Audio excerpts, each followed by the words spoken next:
Hello people of the internet, this is Kaiju Noir here with another comic review. Today we'll be taking a look at the second installment of an anthology series that began a year ago with Christopher Martinez and Jonathan Clode's Night of the Fire Beast. For those unaware, Night of the Fire Beast was a comic that told the story of a fictional 1950s monster movie that exists within a metafictional behind-the-scenes narrative, where this particular movie was only the start of a long series of films revolved around the monster Dorugan. According to the background info provided at the beginning of each comic, the director of Night of the Fire Beast sold the rights to both the film and its characters to a Japanese company called Koyama Studios. While the initial American film was a complete flop, Koyama was able to turn this franchise around with a successful run of Dorugan films and spin-off TV shows. As a representation of Dorugan's Japanese movie career, the comic highlights one film from 1968.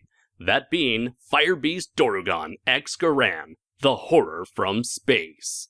In this film, Japan is under attack by Garan, a space monster so powerful that not even Dorugan's rival Triceras could leave a scratch on it. The situation only gets worse when the Science Action Team, an anti-monster organization, fails to slow down Garan's rampage. However, hope intervenes as the Fire Beast himself does battle with the twin-headed terror in a fight that will decide the ultimate fate of the planet. For this comic, Christopher Martinez takes over the writing duties and modeled the comic's story after the Godzilla films of the late 60s and early 70s, specifically the films directed by Jun Fukuda, who emphasized action and spectacle over story and deep characterizations.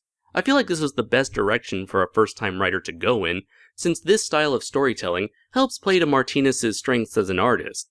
While a part of me did miss the subtle complexities of Clode's characters from Night of the Fire Beast, Martinez's art more than makes up for this. As for the comic's pacing, it runs at a brisk pace similar to Night of the Fire Beast. However, due to the expanded scope of the story, the comic feels longer and more action-packed, leading to a wholly satisfying reading experience. In my review for the first Fire Beast comic, I mentioned that the story felt too short for what was supposedly the plot to a feature-length film, and somewhat hindered the experimental blending of the comic and movie formats. Here, that bridge between mediums is handled much more successfully, with the explanation that this version of the film is actually an abridged cut that skips to the action beats more quickly.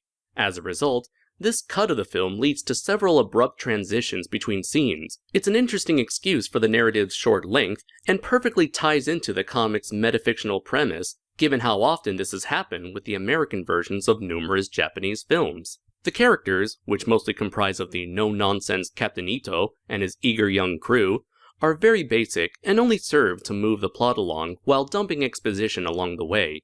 That being said, they have a simplistic charm due to how accurate their dialogue feels in comparison to the movies and shows that inspired their creation. Much like those late Showa Era films, the monsters are the real stars here.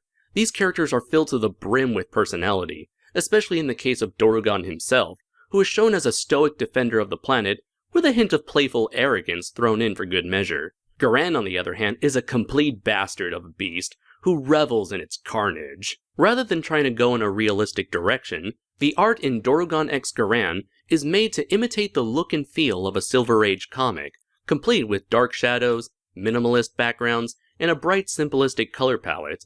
I think this was a brilliant move, as it further helps the reader get into the mindset that this was a story developed in the 1960s. The monsters themselves are depicted with softer and slightly cartoonish designs that would look right at home in an Ultraman series or a 70s Godzilla film. This proves beneficial for Dorugan, as he now has a more stylized redesign that emphasizes his brutish nature while also preserving his trademark scaly brows, blank eyes, and square-shaped snout. In terms of the fights, they are portrayed in a way where they don't really flow from panel to panel, but are instead shown as a series of highlights. This fits with the erratic editing of this abridged cut of the film, while also complementing the Silver Age Jack Kirby art style. If you're not too familiar with Silver Age fighting, watch any episode of Batman the Brave and the Bold, and you'll get the idea. Personally, I'm more of a fan of fights that can flow between panels, like those of Godzilla Rulers of Earth. However, this is merely a matter of personal preferences, and I respect what Martinez was going for. I will say though that the climatic showdown features a lot of large and vivid panels that show off the immense size of the monsters and how well they contrast with the buildings around them. Finally, we get to the meta portion of the book, which is the series' defining feature. If you thought that the first Fire Beast book was filled with Easter eggs, this one blows that book out of the water.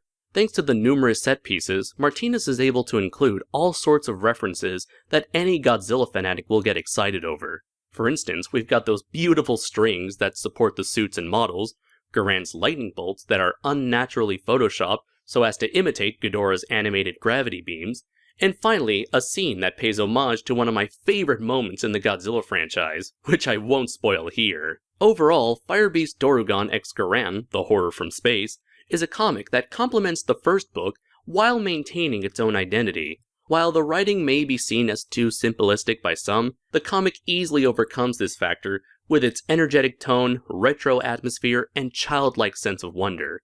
When comparing this book to its predecessor, it definitely caters more towards hardcore fans of Japanese monster movies, which can be a detriment to readers who have little to no experience with the genre.